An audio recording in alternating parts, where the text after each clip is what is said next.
You worked 40 hours this week. Your paycheck says you earned $1,000. But here's what actually hits your bank account: $732. Where did the other 268 go? Taxes, you think? The cost of civilization, roads, schools, defense. Except that's just the visible extraction, the one you agreed to, the one with your name on the withholding form. Now, watch what happens to the 732 that made it through. Rent takes 300. That's 41% of your take home, not 41% of what you earned, 41% of what they let you keep. Food is another 150. 21% utilities, 68%, insurance 80, 11%, student loan payment 114%. You're down to $42 from 1,000 earned to 42 remaining. That's 4.2%. Everything else went somewhere to someone through mechanisms that were built over the past 100 years, not through revolution, not through conquest, through legislation, through policy, through systems that were sold as helping you but function as extracting from you. This is the story of the century of theft, how every dollar you earn gets taken legally, systematically, permanently, and why, by the time you understand how it works, you've already lost everything. Go back to 1913, February the 3rd. The 16th Amendment to the Constitution is ratified. For the first time in American history, the federal government has the power to tax income directly, not tariffs, not excise taxes, not property taxes collected by states, direct taxation of the money you earn from your labor. The architects of the income tax sold it as a tax on the wealthy. The original rates applied only to the top 3% of earners. 1% on income above $3,000. That's 85,000 in today's money. 7% on income above 500,000, 14 million today. The average worker paid nothing. The system seemed fair, progressive. The rich paying their share. But here's what they didn't tell you. Once the mechanism exists, once the government has the power to tax income, the rates are just policy. They can change, they will change, and they changed fast. By 1918, just 5 years later, the top rate was 77%. By 1944, it was 94% on income over $200,000, and the base threshold dropped. The tax that was supposed to hit only the wealthy now hit everyone. A worker making $2,000 a year, barely middle class, paid income tax. The extraction machine was built. Now it just needed to be expanded. But income tax was just the first layer. December 23rd, 1913, 20 days after the Income Tax Amendment, the Federal Reserve Act passes, creating the central bank, giving it the power to issue currency, to set interest rates, to expand and contract the money supply. This sounds technical, boring, central banking, but this is the second extraction mechanism, more powerful than income tax, more hidden, more devastating. Here's how it works: the government needs money more than it collects in taxes. So it borrows, issues bonds. But who buys the bonds?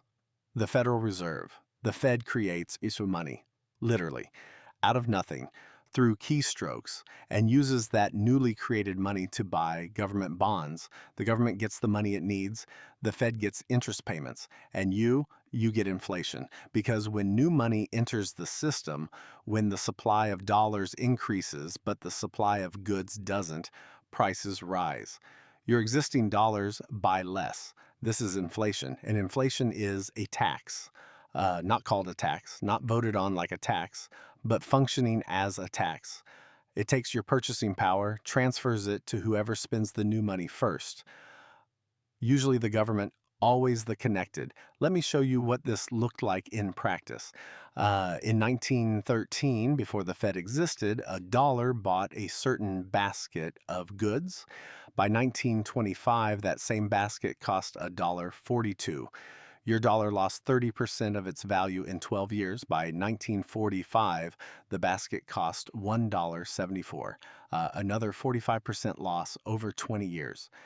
You earned the same dollar, but that dollar bought 43% less than it did in 1913. That's theft, not through taxation, through debasement, legal, invisible, devastating. Now add the two mechanisms together. Income tax, taking a percentage of what you earn. Inflation, taking a percentage of what you keep. You're being extracted from both ends, the visible tax and the hidden tax. And we're only 30 years into the century. August 14th, 1935, President Roosevelt signs the Social Security Act, creating a federal old age insurance program. Workers contribute, employers contribute, and when you retire, you receive benefits, security, dignity, a safety net for old age. That was the promise. Here's the reality: Social Security is a Ponzi scheme, not in the illegal sense, in the structural sense. It pays early participants using money from later participants. It requires continuous growth to function. And when growth stops, when demographics shift, when there aren't enough workers to fund retirees, the system collapses. In 1945, there were 41 workers for every retiree receiving benefits. The system was flooded with contributions and barely paying out. By 1965, the ratio dropped to 4 workers per retiree. Today, it's 2.8. By 2035, it will be 2.3. The math doesn't work. It never worked. It only appeared to work because the population pyramid was favorable for the first 40 years. But here's the extraction: your Social Security contribution is called FICA, Federal Insurance Contributions Act. It's 12.4% of your wages, half paid by you, half paid by your employer, except the employer half is just a hidden cost that reduces your wages. Economics 101. The employer doesn't care about the split. They care about total labor cost. If they're paying 6.2% to FICA, that's 6.2% they're not paying you. So the real cost is 12.4% of every dollar you earn. Gone before you see it. And what do you get in return? A promise. The government promises to pay you benefits when you retire based on your contributions. Except the government doesn't invest your contributions, doesn't put them in an account with your name, doesn't build a reserve. They spend it immediately on current retirees, and they promise to tax future workers to pay your benefits when you retire. This is how Ponzi schemes work. Early investors get paid with late investors' money. It works until it doesn't.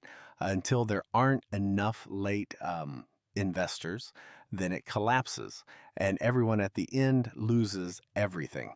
Social Security is approaching that point. The Social Security Trust Fund runs out in 2033. 8 years from now, when that happens, benefits get cut automatically by 20%, maybe 30%. Your lifetime of contributions buying 70 cents on the dollar, if you're lucky. But you can't opt out, can't refuse to participate, can't take your 12.4% and invest it privately. It's mandatory. And if you're self employed, you pay both halves, 24.8%, a quarter of your income, gone.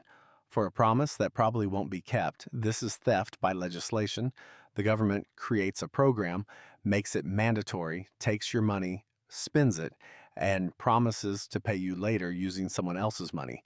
And when the system fails, when the demographics collapse, when the trust fund empties, you're told you need to accept benefit cuts for the greater good, for sustainability, for solidarity.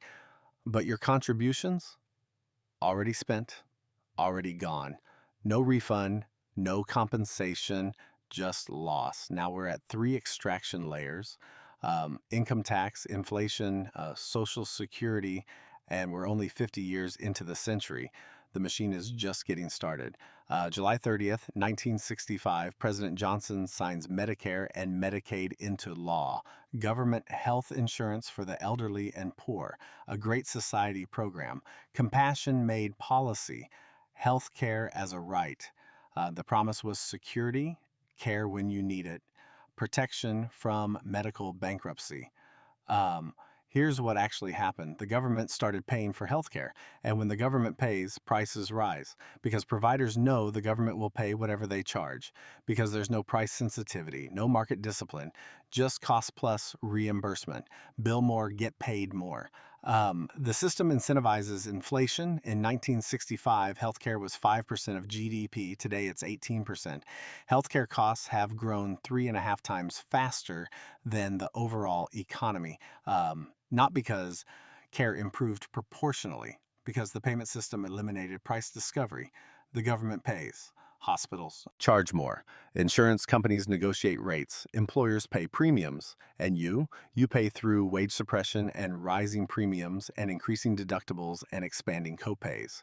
Let me show you the math. The average employer-sponsored health insurance premium is $24,000 per year for a family. The employer pays $18,000. You pay $6,000 through payroll deduction. But just like Social Security, the employer portion is a reduction in your wages. They're not giving you health insurance as a gift. They're buying it instead of paying you cash. So the real cost is $24,000 of your compensation. Now add the deductible. $6,000 on average, that's $30,000 total for the privilege of having insurance before the insurance pays anything. And when they do pay, you have copays. 20% of many procedures, drugs not covered, treatments denied. The insurance you're forced to have doesn't actually cover the care you need when you need it. This is the healthcare extraction.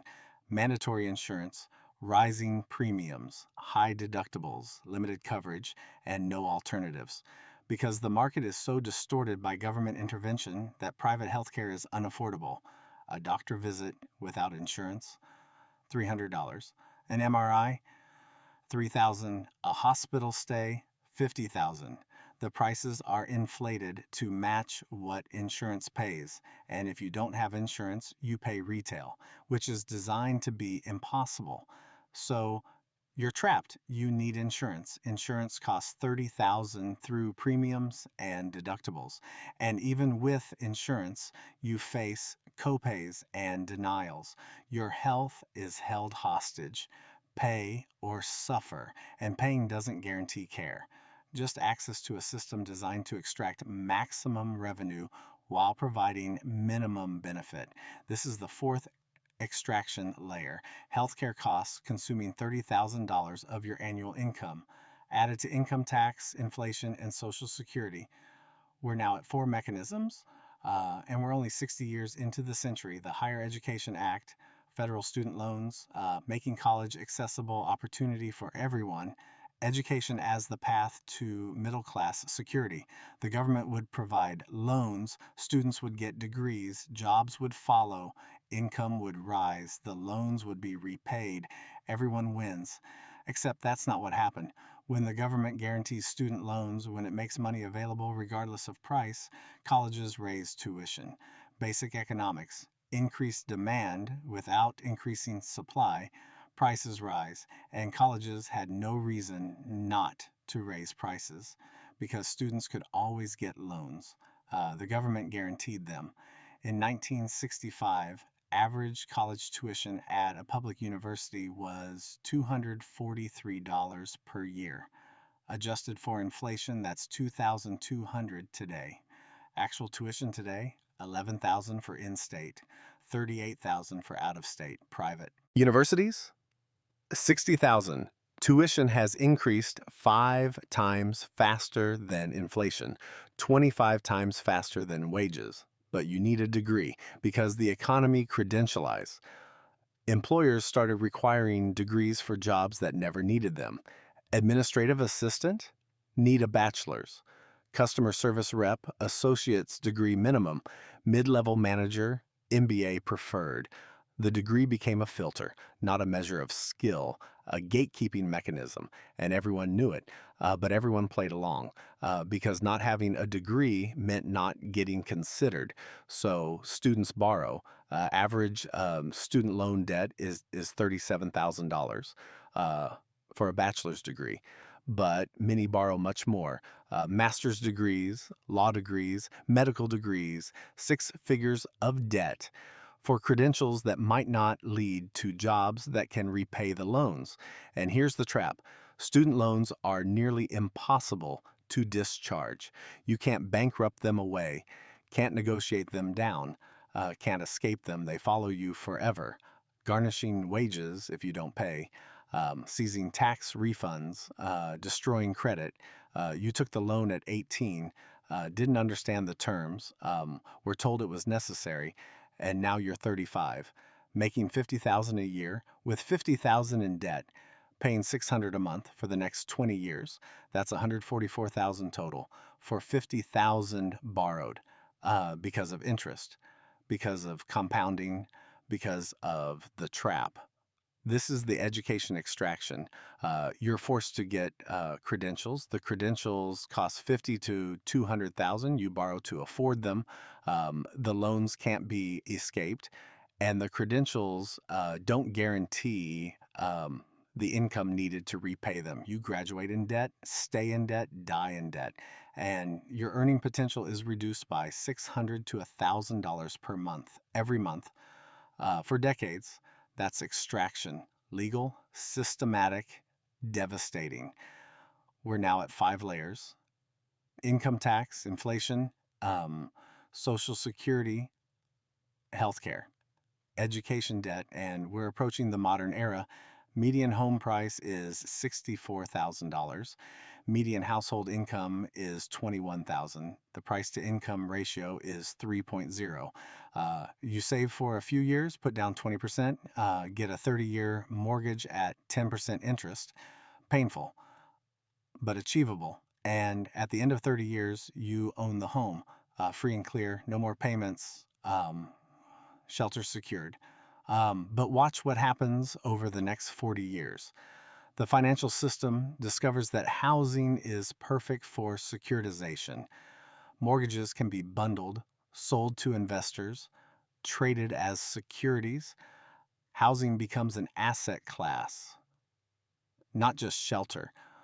Investment, financial instrument. And when housing becomes financial, prices detach from fundamentals. By 2025, median home price is $420,000. Median household income is $80,000. Price to income ratio is 5.2. You can't save for a down payment. 20% of 420,000 is 84,000. That would take a decade to save. So you put down 3.5% FHA loan, 14,700, and you borrow 405,000 at 7% interest over 30 years. You'll pay $560,000 in total payments for a house worth 420,000, but that's only if you stay for 30 years. Most people move every 7 years, which means you never build much equity. You're perpetually paying mostly interest, perpetually enriching the bank, perpetually expanding from the mortgage company, even though you own the home. And here's the darker extraction: um, property taxes. You pay off the house, 30 years of payments, 560,000 paid. You own it free and clear, except you don't, because you still owe property taxes. 4,000 per year on average, forever. Miss 3 years, the county seizes your house, auctions it for the tax debt. You lose everything. This means you never own your home. You rent it from the county. You can pay off the mortgage, but you can't stop paying property taxes. Your ownership is conditional, perpetual, subject to the government's claim on your property. This is feudalism. You're a tenant even when you've paid the price. The extraction never ends. Housing costs now consume 35% of median income between mortgage and property tax. That's $28,000 per year. For shelter, that was once abundant and affordable, but has been financialized, turned into an asset, priced beyond reach, and structured to ensure you pay forever. We're now at 6 extraction layers. income tax, inflation, Social Security, healthcare, education, um, housing, and you're starting to see the pattern. Every aspect of life has been monetized, financialized, turned into an extraction mechanism. And we're not done. The 21st century brings a new form of extraction, not large systematic programs like Social Security or Medicare. Small fees everywhere for everything: subscription services, convenience fees, processing charges, service fees, maintenance costs, each one tiny, individually justified, collectively devastating. Your bank charges you $12 per month for a checking account unless you maintain a $1,500 minimum balance. That's either $144 per year in fees or $1,500 in dead capital that could be earning interest elsewhere. Opportunity cost: overdraft fee $35 per transaction. You buy a $4 coffee. Account has $3. Bank pays it, charges you $35. That's $39 for a $4 purchase. 975% interest. For 24 hours, no loan shark could legally charge this, but banks can. It's called a fee, not interest. Fees aren't regulated like interest, so they can charge anything. ATM fee, $3 to access your own money at a machine that costs the bank nothing to operate. Wire transfer, $25. To move numbers between computers. Certified check, $15. Stop payment, $30. Every service that used to be free now costs. And the fees add up to billions, extracted from millions of people who can least afford it. Now add subscription services: Netflix, Spotify, Amazon Prime, cloud storage, software subscriptions, news subscriptions, gym memberships, phone service, internet service, each one $15 to $50 per month. Average American has 12 subscriptions costing $400 per month, $4,800 per year for services that used to be purchased once or were free or didn't exist. The subscription model is extraction perfected. You pay monthly. Forever. You never own anything. You rent access. Stop paying, you lose access immediately. You've paid $2,000 over 3 years for Netflix? Doesn't matter. Stop paying, and all that content disappears. You own nothing. You've paid perpetually for temporary access, but the fees go deeper. Concert tickets, Ticketmaster adds 30% in fees. $100 ticket costs $130. For what? Processing, service, convenience, uh, facility charges. You're paying $30 for the privilege of buying a ticket. Hotels, resort fees, $20 to $50 per night, not included in the advertised price, added at checkout, for amenities you didn't ask for and might not use.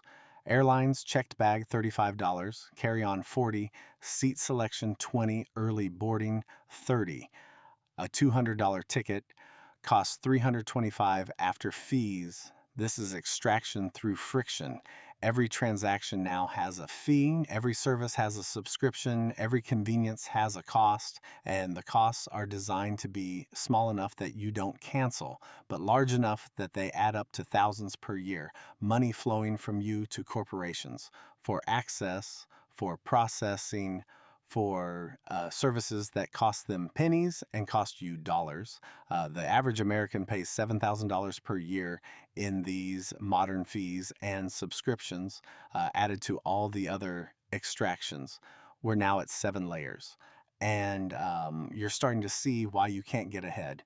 Here's the biggest theft, the one that underlies all the others, the one that makes all the other extractions possible: wage suppression. Since 1970, worker productivity has increased by 77%. That means the average worker produces 77% more value per hour than a worker in 1970. More output, more efficiency, more value creation. But wages? Adjusted for inflation, wages have increased only 12%. Think about what this means. You produce 77% more. You get paid 12% more. Where did the other 65% go? To capital. to owners, to executives, to shareholders.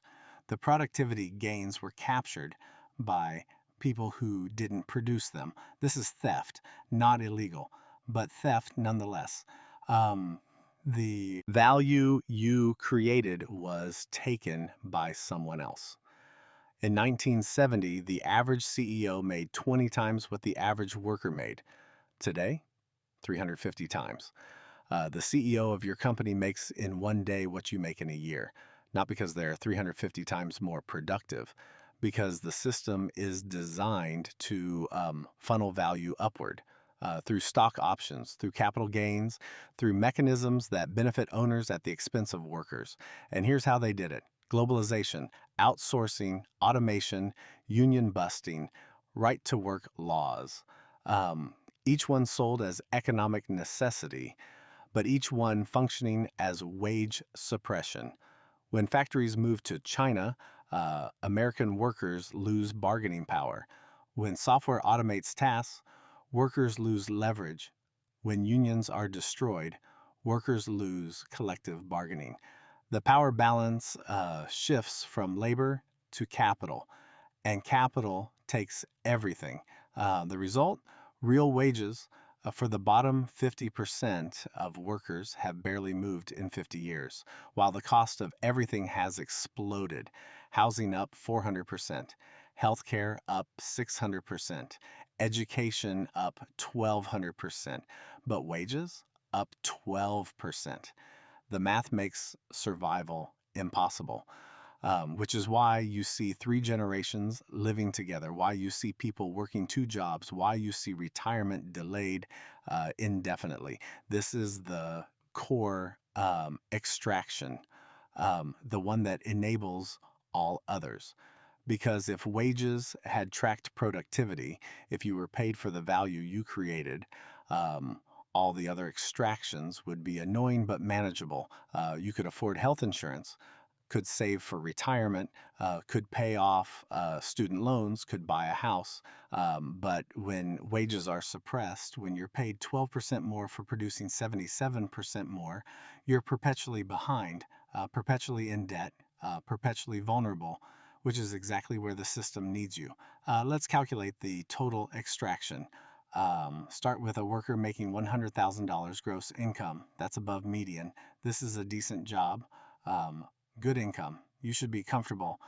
Federal income tax, effective rate of 18%, $18,000, gone. State income tax, 5% average, $5,000, gone. FICA, 7.65% employee portion, $7,650, gone. We're at $30,650 in direct taxes. Before you've spent a dime, you're down to $69,350. Health insurance premiums, $6,000 per year for your share of employer coverage, down to $63,350. Deductible, you get sick once this year.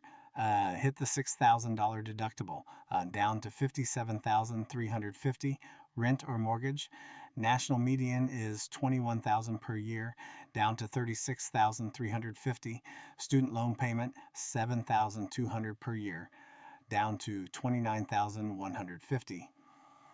Subscriptions and fees, $4,800 for streaming services, cloud storage, gym, down to $24,350. Car payment, $5,000 per year, down to $19,350. Car insurance, $1,500 down to $17,850. Gas, $2,400 down to $15,450. Food, $7,800 down to $7,650. Utilities, $2,400 down to $5,250. Cell phone, $1,200 down to $4,050.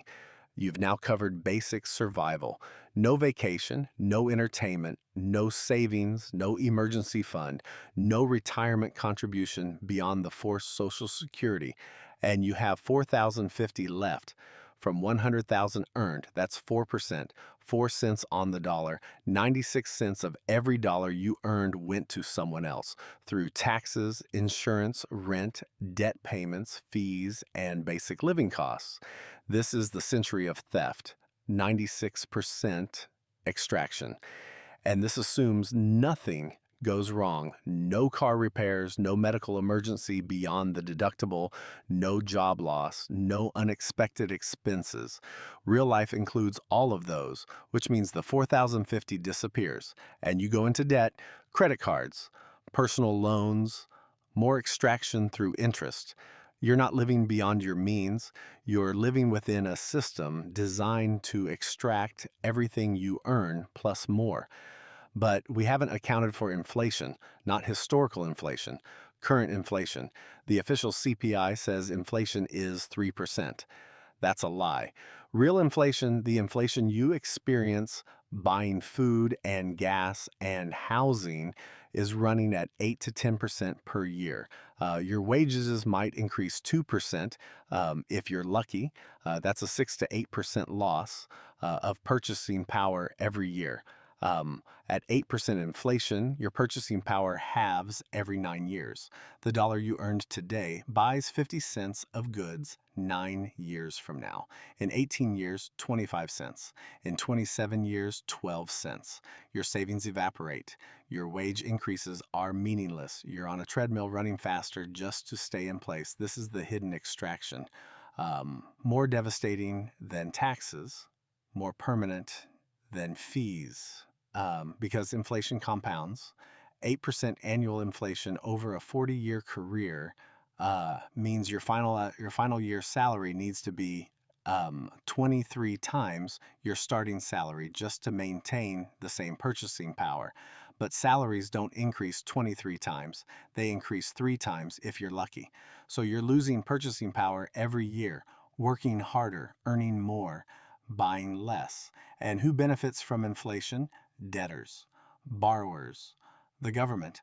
They borrowed in yesterday's dollars. They repay in tomorrow's inflated dollars. Your purchasing power becomes their wealth transfer. The 35 trillion in government debt gets inflated away, not through default, through debasement. They'll pay every dollar they borrowed, but those dollars will be worth 10 cents. This is how governments have escaped debt throughout history, not through repayment, through inflation. And you pay the price. The century of theft isn't just about your money, it's about your children's future. Every extraction mechanism we've discussed creates obligations for the next generation. Social Security, your children's taxes will fund it. Medicare, your children's earnings will pay for it. Government debt, your children will service it.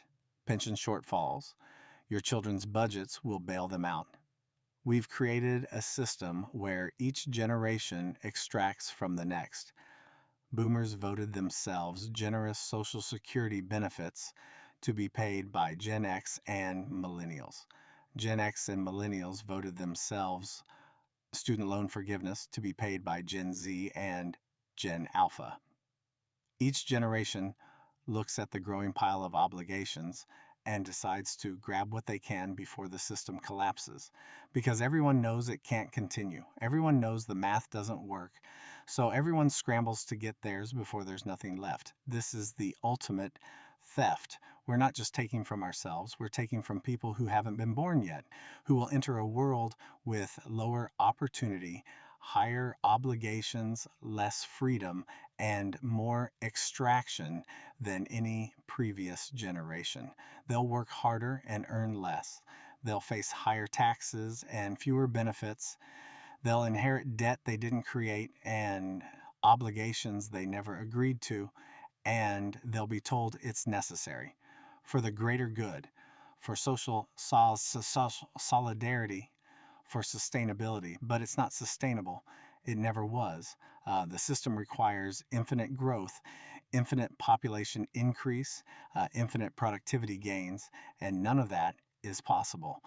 The pyramid scheme requires new participants, and birth rates are collapsing. There won't be enough workers to fund the promised benefits, which means either the promises get broken or the extraction increases. Either way, the next generation loses. We're approaching the breaking point. the moment when the century of theft reaches its conclusion. Not because of a revolution, not because people wake up, because the math stops working, because you can't extract more than 100% forever. The system has been running on debt, on promises, on the assumption that growth continues forever. That assumption is failing. Government debt is 35 trillion.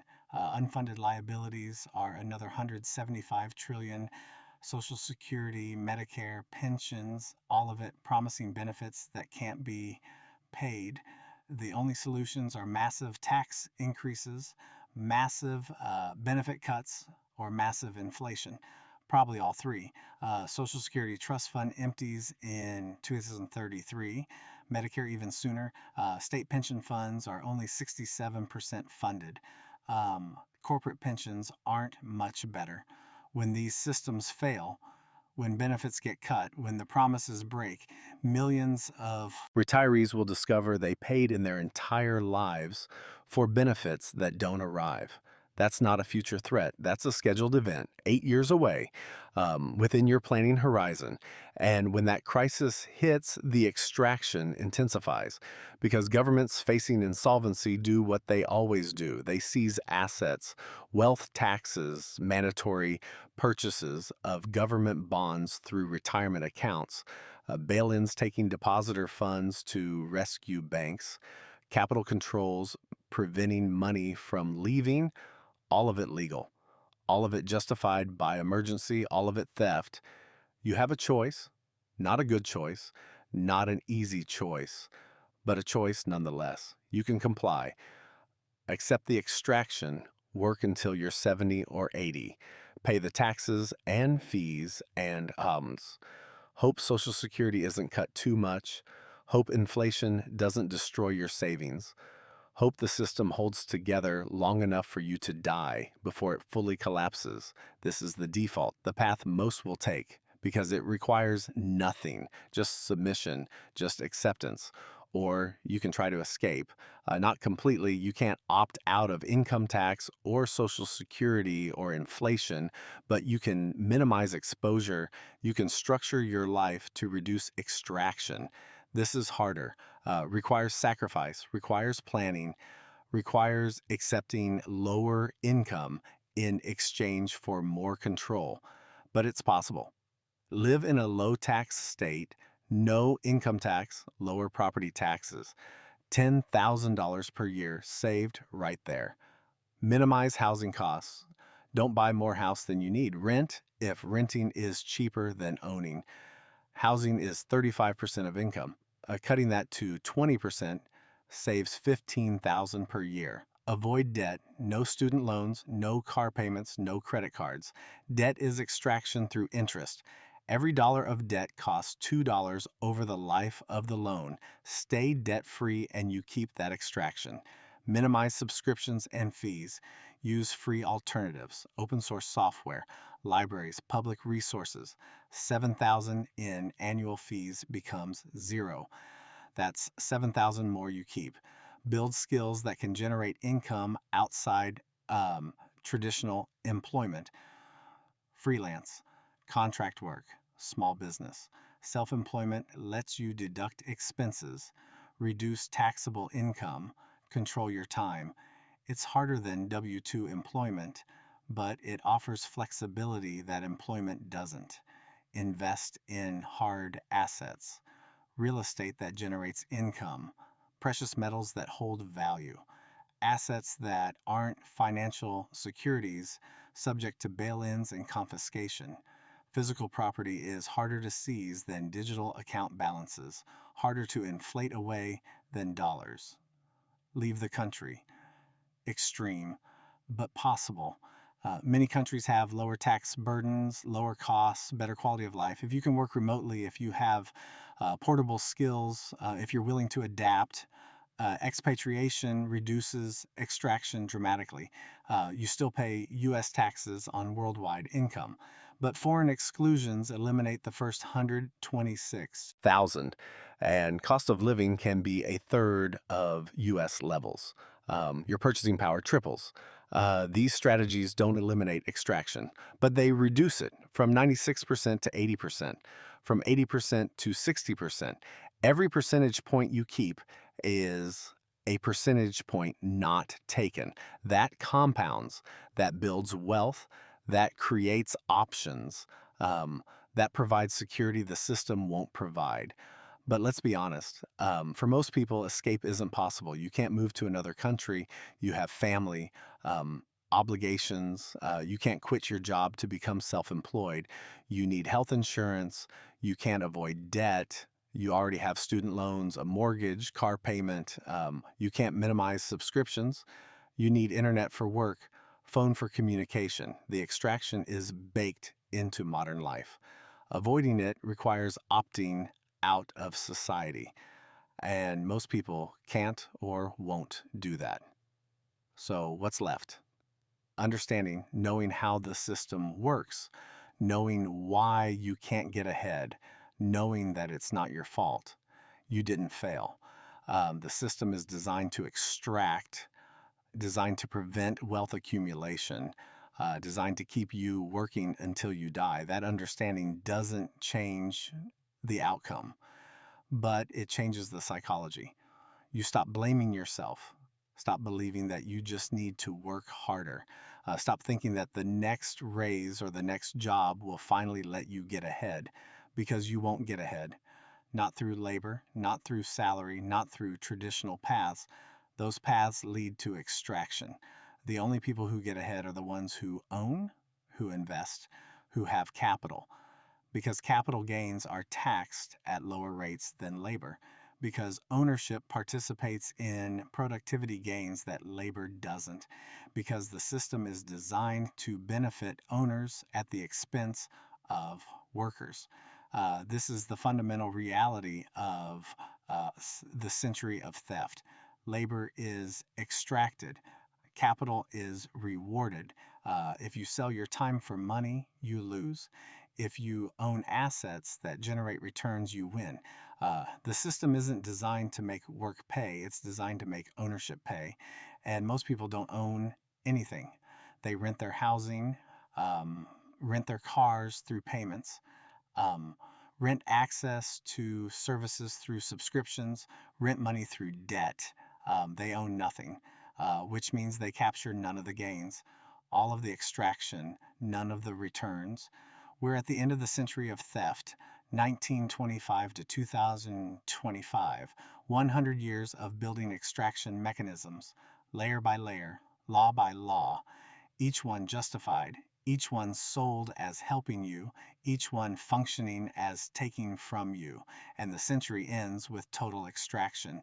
96% of income consumed, wages suppressed, debt perpetual, savings impossible, wealth concentration extreme. What comes next? More extraction, because the system hasn't collapsed yet, because there's still blood in the stone.